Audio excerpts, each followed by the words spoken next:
یا الہی بخش دے سید کو روز حشر تو۔ جیسا کہ آپ نے آڈیو کے اندر بیان کیا رشتہ داروں کے معاملات کے، بھئی وہ جتنی بھی مستحبات چیزیں ہیں اہل سنت کی، ان سب کو وہ برا جانتے ہیں، اور اس طریقے سے ان کے ساتھ اٹھنا بیٹھنا وہابیوں کے ساتھ ہو گیا ہے، تو کیا ان سے دعا سلام وغیرہ یا رشتہ داری رکھنا، ان سے بول چال رکھنے کا کیا حکم ہے؟ تو دیکھیں، جب کوئی شخص نیا کسی باطل فرقے کی طرف جاتا ہے تو ظاہر یہ ہے کہ جو بد مذہب یا بد دین لوگ ہوتے ہیں وہ کبھی بھی اپنے کفر یا عقیدوں سے ان کو واقف نہیں کرواتے، اکثر وہ ہمارے اہل سنت کے مستحبات پر ہی اعتراض کر اور اس سے متعلق غلط فہمیاں ان کے ذہنوں میں ڈالنے کی کوشش کرتے ہیں۔ مزارات اولیاء پر جانے کے تعلق سے، ایصال ثواب کے تعلق سے،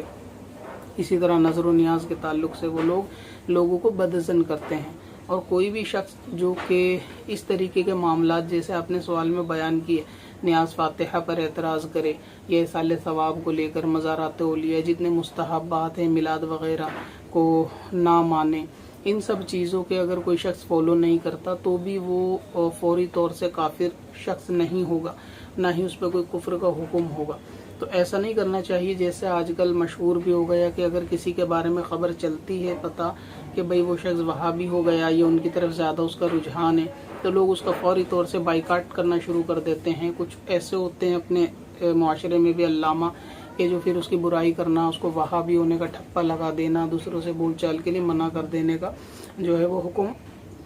جاری کر دیتے ہیں۔ تو ایسا بھی نہیں کرنا چاہیے، یعنی فوری طور سے کوئی شخص اگر باطل فرقے پہ جاتا ہے تو وہ کافر ہی ہو جائے، ایسا ضروری نہیں ہے۔ پہلے آپ کوشش یہ کریں کہ اپنے ذریعے یا کسی ایسے شخص کے ذریعے کہ جس کو سمجھانے کا طریقہ یا جس کا طریقہ کار سمجھانے کا، اعتراضات کے جوابات دینے کا درست ہو، اس سے آپ جو ہے اس کی بات کروائیں، ملوائیں، کیونکہ بہت سارے ذہنوں کے اندر سوال یا اعتراض ڈالے جاتے ہیں۔ ان اعتراض کا جو شخص جواب دے سکے، پہلے فوری طور سے کوشش کرنی چاہیے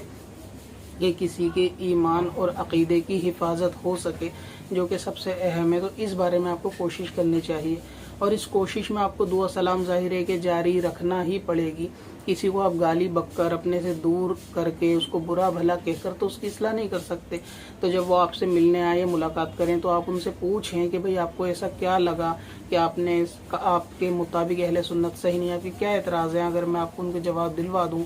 تو اس طریقے سے آپ بات اگر ان سے کریں گے، ان کی اصلاح کی کوشش کریں گے تو کی جانی چاہیے، کیونکہ نئے جو شخص فوراً وہابیت کی طرف گیا ہو وہ کافر ہو جائے، ایسا بھی نہیں، اور اس سے تعلقات ختم کر دیں، ضروری بھی فوری طور سے نہیں ہے۔ تو اگر کسی کی حفاظت ہو جائے ایمان کی تو بہت اچھا ہے، آپ انہیں سمجھائیں، کسی دوسرے عالم کے بلوا کر یا دوسرے عالم پر لے جا کر سمجھائیں، ان کے اعتراض کو سنیں، علماء کے پاس ان کے پھر جواب ان کو لا کے دیں کہ ان کے یہ اعتراض ہے، اس کا کیا جواب ہے۔ ہو سکتا ہے اس کی بات سمجھ میں آ جائے اور وہ واپس ایسا معاملہ جو ہے اہل سنت کی طرف اس کا رجحان ہو جائے۔ تو اگر ایسا ہو جاتا ہے تو پھر بہت اچھی بات ہے کہ رشتہ دار یا کوئی بھی کوشش کری جائے پیار محبت سے ہی سمجھانے کی۔ تو ایسے رشتہ دار کے جو ابھی نئے گئے ہیں، چھوٹے موٹے اعتراض کرتے ہیں یا جو ظاہری طور سے ان کو غلط چیزیں لگتی ہیں اس پہ بولتے ہیں، تو ان سے فوراً رشتہ داری نہ ختم کرے، بلکہ ان کو سمجھانے کی، ان کی اصلاح کی کوشش کرے۔ ہاں، اگر صورتحال ایسی بن گئی کہ واقعی وہ آپ کو لگتا ہے کہ اب یہ پلٹنے والے نہیں ہیں اور وہابیت کی طرف جا چکے ہیں، یا ان کے عقیدے بہت زیادہ خراب ہو چکے ہیں اور اپنے عقیدوں پر اٹل ہیں، اور محسوس بھی ہوتا ہے کہ سمجھانے کا کوئی فائدہ نظر نہیں آتا، تو پھر ایسی صورت میں ان سے جو ہے قطع تعلق کر لیا جائے، یا ان کے عقیدے کفریہ ہو گئے ہوں یا کسی ایسے باطل فرقے کے اندر کفری عقیدوں کو ان کا ایمان مضبوط ہو گیا ہو، تو پھر ایسی صورت میں بھی ان کو سمجھانے کا کوئی فائدہ اگر نظر نہیں آتا تو ان سے قطع تعلق جو ہے وہ کیا جا سکتا ہے، پھر ان سے دعا سلام کلام بند کی جا سکتی ہے۔ لیکن جہاں تک بھی اگر آپ کو 1% بھی یہ یقین ہو کہ اگر اس کو سمجھایا جائے یا جواب اس کے اعتراض کے دیے جائیں یا کسی کے ذریعے سمجھا دیا جائے تو یہ معاملہ بندہ مان جائے گا، یعنی اتنا ہٹ دھرمی پہ نہیں ہے کہ کسی کی سنے گا بھی نہیں۔ بعض ایسے ہوتے ہیں کہ جو دوسرے کی سننا ہی نہیں چاہتے، تو پھر اس کو سمجھانا بھی بہت مشکل ہوتا ہے۔ وہ اپنی بات کو صحیح سمجھتے ہیں اور دوسرے کی اصلاح کو قبول نہیں کرتے،